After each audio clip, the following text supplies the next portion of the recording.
আসসালামু আলাইকুম শফিক ভাই, কেমন আছেন? অনেকদিন পরে আপনাকে দেখলাম। শরীরটা ভালো আছে? গাছের নিচে বসে কি চিন্তা করতে আছে? আলহামদুলিল্লাহ রফিক ভাই ভালো আছে। আপনি কেমন আছেন?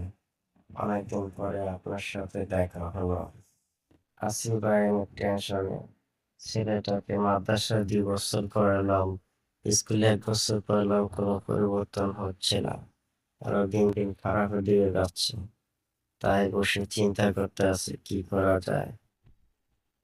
আলহামদুলিল্লাহ ভাই, মালিকে ভালো রাখছে, চিন্তা করবেন না। আমার কাছে ভালো মাদ্রাসা আছে। কিশোরগঞ্জ জেলা কটিয়াদী থানা গোয়াতলা গ্রাম, রেজবিয়া হাবিবিয়া দরবার শরীফ, গাজী হাবিবুর রহমান রেজবি সাহেবের প্রতিষ্ঠিত।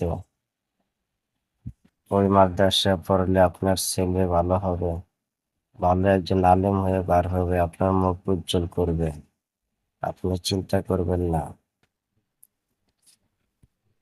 আলহামদুলিল্লাহ ভাই, আপনার কথাটা শুনে মনে শান্তি পেলাম। আমার ছেলেটাকে তাহলে ভর্তি করে দেওয়ার ব্যবস্থা করেন, আমার অনেক উপকার হয়।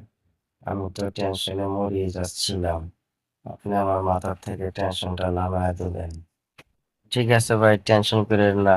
আমি কিছুদিন পরে দরবারে যাব, তখন আপনার ছেলেকে আপনাকে নিয়ে যাব, ছেলেটাকে ভর্তি করে আপনি আর আমি চলে আসবো। কার কোনো টেনশন করেন না, টেনশন মুক্ত থাকেন।